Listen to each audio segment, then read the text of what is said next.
Hey guys, Zen here, and we are back with more Rainbow Six Siege, of course, and in this video, we're talking all about Year 6 Season 4. Season 3 has flown by, and as crazy as it seems, we're already at the tail end of it, which means there's a brand new season, a new operator, and a bunch of features that are coming up. And Season 4 will be a major season, one that hosts features that have been promised for Year 6, and a brand new Defender that could be a hybrid between Kapkan and Ela. There have been some reports making the rounds online, and even some stuff confirmed by the devs, and so we have to speak on it. There's a good bit of people that have taken a break from Siege, and some others who are looking for a reason to return, and yeah, Season 4 could be the perfect time to break in. And so this video is gonna sing, and all that information is gonna hit those notes and shatter that glass like they do in the Opera. And what do gamers have in common with the Opera? Well, nothing, except a custom-made internet browser designed specifically for gamers called Opera GX, and the sponsor of today's video. You see what I did there? Guys, Opera GX is a web browser that understands the most important features that a gamer would need, but it's also just a really enjoyable experience. The big thing for me is that on other browsers, you're never totally sure how many resources you're using. And Opera GX has GX control, which allows you to literally tweak exactly how much RAM or CPU usage you want to allow for your browser. It's an easy way to reduce lag and increase performance if you like to game and browse the web at the same time, or maybe you're looking up a guide to a game and have a window open. And there's even a network limiter that allows you to limit the amount of bandwidth the browser is using with a bunch of different options. It's just a level of customization you don't see with other platforms. Another godsend here is the full Discord and Twitch integration, which is something I never usually see done so deeply on other browsers. On the sidebar, you can set up your Discord or Twitch accounts and get messages directly in the browser. On Twitch, you'll see when your favorite streamers are live, and on messaging apps, you can chat with friends instantly. It's honestly super convenient. And lastly, the customization for Opera GX is where you can make it personal. You can customize the browser with different wallpapers, themes, and colors, and of course, there's a light and dark mode. And guys, GX is also available on mobile, which is the perfect companion to the desktop experience. So guys, click the first link in the description and download Opera GX completely for free today. Thanks to them for sponsoring our video, and let's get back to it. So guys, I want to lead with the new Defender, because something that the devs have been clear about is that in Season 4, we will see a brand new weapon. So during the last AMA, which held a metric ton of new information for Siege, in that post, one of the devs actually confirmed that the operator in the final season for Year 6 would come with a new weapon, and at the same time, we got the official name of the operator. So the post was later edited, but in Season 4, we'll see the introduction of the Defender named Thorn. Now, it could be the actual name or, of course, a placeholder, but a brand new weapon in Siege is becoming a rare sight, and especially one that is like exclusive to an operator. Every single new operator of this year, and most of them from last year, had a duplicated weapon. Basically, a weapon that was available for another operator that gets reused for the new one,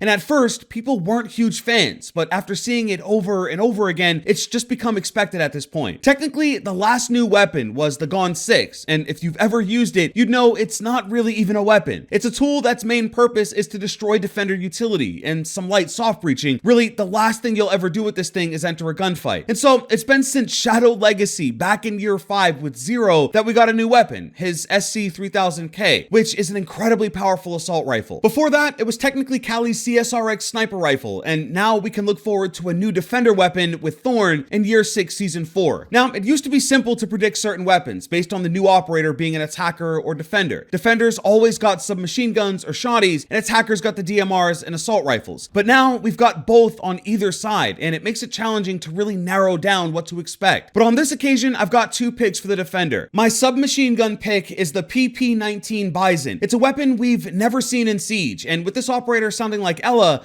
I can see how this kind of weapon works in the loadout. It has a very high fire rate and a fairly small magazine, so think of it like a big brother to the SMG-11. For an assault rifle, I'm going with the ACR, and there's an interesting reason for that. So, do you remember the game Rainbow Six Patriots? Well, it would eventually be converted into Rainbow Six Siege, and in the initial gameplay for Patriots, the player is actually holding an ACR. So, it could still be in the game files somewhere. But the ACR works for a Defender because it has a slower rate of fire and requires accuracy to be successful. And so, there are some compromises to that weapon, especially on defense. And so, those would be my best guesses for the new Defender, but the reality is that they could add literally anything, so of course take it with a pinch of salt. As for the Gadget, all we really know is a mixture between Kapkan and Ela, some kind of proximity device that could lead to an explosive. Now, both Ela and Kapkan are ridiculously strong trap operators, and simply combining them would be overkill, and so the counters could make or break this thing. But the biggest official fact we know is that this will be the highly anticipated operator coming from Ireland. Guys, the amount of support behind an Irish operator has been huge for several years,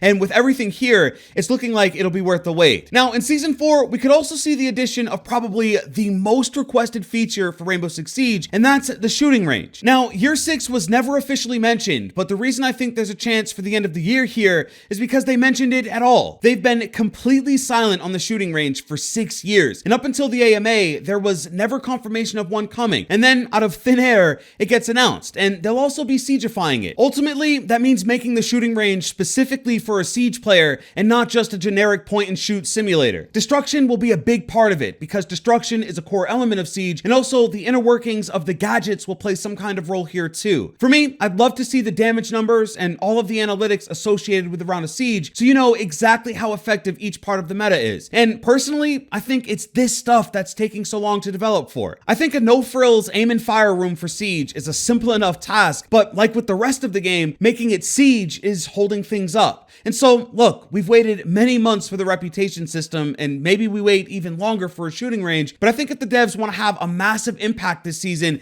this is the feature to add. Speaking of the rep system, where is it? Like, yeah, there is a huge gap now between the announcement of this and the actual implementation of this thing, and it's starting to look like the unicorn that will never materialize. The fact is that the reputation system is in the game. I mean, we've said this many times here, but it is in the game. It's just invisible to you. It's running in the background, silently waiting for the green light, and hopefully that could finally be the case at the tail end of the year. Now, you may ask why I'm naming off these features and assuming they'll launch in Season 4, because the reality is that they could launch anytime, right? But I think the answer there looks at the reveal panel for Year 7. I think Ubisoft is aware enough to know that if during the Year 7 reveal panel, they just name off a bunch of dates for when announcements from Year 4, 5, and 6 will be added, it'll be a big disappointment for the community. These are big features, but they're now just years old announcements that people are waiting for, and I think the Year 7 panel needs to have a focus on brand new announcements and updates to things like the R6 Cup, a Trials of Osiris-like experience in Siege, and of course the Year 7 roadmap. So as for the reputation system, the end of Year 6 is the perfect time to really make an impact. Finally, what we know is coming, the rework to Outback. I've got to be honest, I miss playing on Outback. It was a very small map, and some of the sites were almost unplayable, but I'm really looking forward to the rework because I actually don't think it needs as much work as some others have needed. Both of the sites on the second floor were viable, and I think if the focus is on the first floor and the general flow of the map, it could really be one of the better ranked maps, and ranked really needs to shake things up. There is also a rework to ranked in the works, and that could also be on track for Season 4, and from what we know, it could feature a new way to handle ELO for solo players. Not a dedicated solos playlist, but say you lost to a team, but you were the MVP. There could be a personal performance metric that eases that blow. Or on the opposite side, you're stacked against a full team of champs and you're an unranked silver. You'll lose less and they'll gain less as a result. As for maps, ranked is just incredibly repetitive. I almost exclusively play on only a handful of maps nowadays, so I'm hoping either map ban gets tweaked or these new reworks start to make more of an appearance, because I think ranked could really use a dose of variety, if I'm honest. And so guys, I don't want to go too deep into speculation, but with everything here,